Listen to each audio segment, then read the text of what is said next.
Chapter 179 The Taste of Our Past Life। Aarav काफी देर तक शांत रहा। जैसे विधि ने सोचा कि अब वो इस सवाल का जवाब नहीं देने वाला है, उसने धीरे से कहा, नहीं, मुझे पहले कभी कोई पसंद ही नहीं आया। उसे अपने दिल में एक तीखे दर्द का एहसास हुआ और उसने अपने दिल में एक खालीपन और नाउम्मीदी महसूस की। लेकिन आरव ने आगे कहा, लेकिन थी एक ऐसी लड़की जो कभी मेरी जिंदगी का हिस्सा हुआ करती थी। तुम बहुत कुछ उसके जैसी ही हो। विधि का दिल जैसे एक पल के लिए धड़कना ही भूल गया। No, she is not. अब तो ये भी नहीं जानते कि वो अच्छी तरह से जानती थी कि आरव किसके बारे में बात कर रहा था, लेकिन वो उसको रोक नहीं पाई।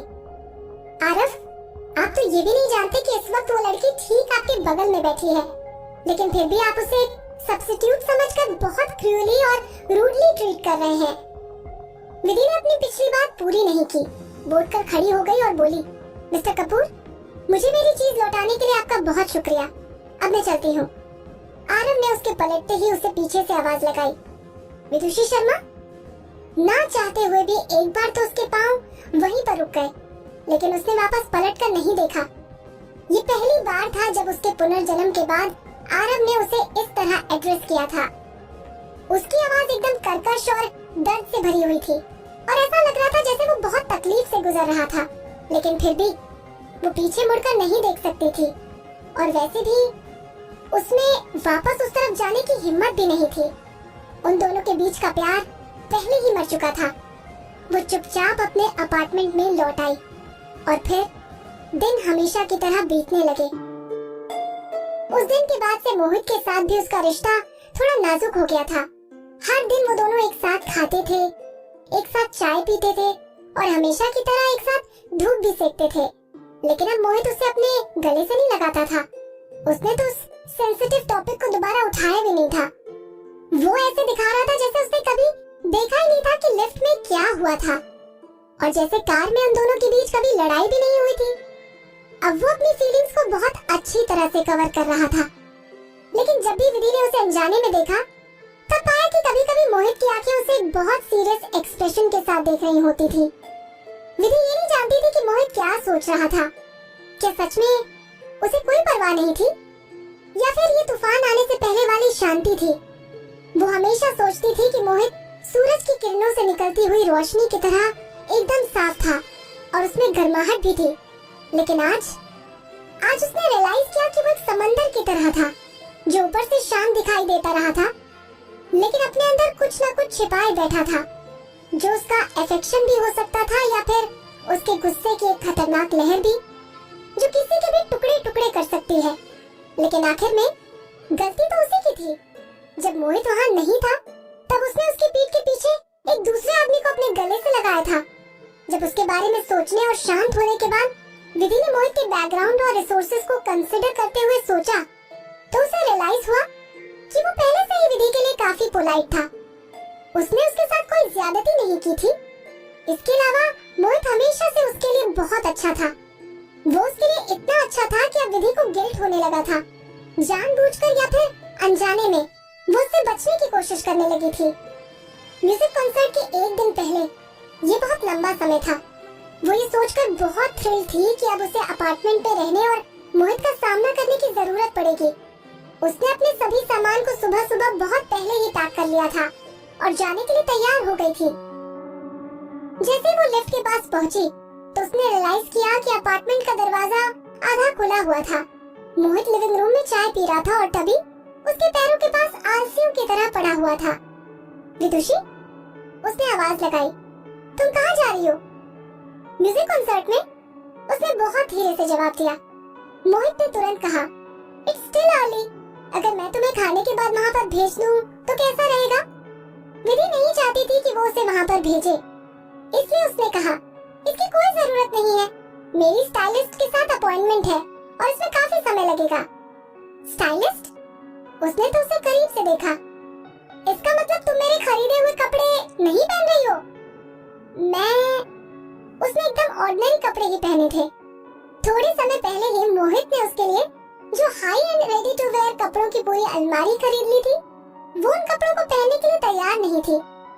ऐसा इसलिए नहीं था क्योंकि ये कपड़े मोहित ने खरीदे थे, बल्कि फैक्ट तो ये था कि उसने जो कपड़े खरीदे थे वो सब उसी ब्रांड के थे जो वो अपनी पहली जिंदगी में पहना करती थी। वो ब्रांड आरव की पसंद का था। उस साल जब वो आरव के साथ अनाथालय से घर आई थी, तब विधि ने पहली बार सबसे अच्छे कपड़े पहने थे, जो काफी खिले खिले और चटक रंगों के थे। कपूर परिवार के बड़े से खूबसूरत हॉल में वो ऐसे खड़ी थी जैसे कोई छोटी सी भिखारन गलती से किसी के महल में घुस आई हो। जब आरव की छोटी बहन आर्ची ने उसे देखा था, उसके तब के एक्सप्रेशन विधि को अभी भी याद थे।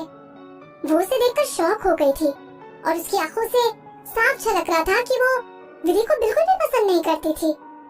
ये उसके दिल में किसी नुकीले कांटे की तरह चुभ गया, जिसने बचपन में ही उसके आत्मसम्मान को बुरी तरह से रौंद डाला था।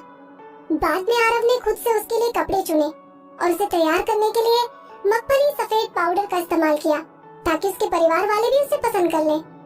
अब तो विधि खुद भी अपने शरीर पर मैन मेड फाइबर का पता नहीं लगा सकती थी। उसके शरीर पर शानदार रंगों और स्टाइल्स को भी इतने खास तरीके से उकेरा गया था, जिससे वो एक अमीर और पावरफुल परिवार की एक यंग लेडी की तरह लगने लगी थी। आरव बहुत खुश हो गया था। तब वो सिर्फ एक बच्ची थी और उसे लो प्रोफाइल और शांत रहकर काम करने की आदत नहीं थी, लेकिन क्योंकि आरव को ये पसंद था, इसलिए उसने इसे अडैप्ट और अप्रिशिएट करना भी सीख लिया था। जैसे जैसे समय बीतता गया, वो धीरे धीरे आरव से प्यार करने लगी और जरूरी परफॉर्मेंसेस के अलावा वो अपनी रोजमर्रा की जिंदगी में कभी भी कीमती कपड़े नहीं पहनती थी। लोग कहते थे कि जिस तरह से वो कपड़े पहनती थी वो बहुत क्लासी होते थे, लेकिन वो ये नहीं जानते थे कि ये सब आरव का बनाया हुआ था। आरव ने एक तरह से उसे अपना पालतू बना रखा था और उसके शरीर पर एक ब्रांड चिपका दिया था।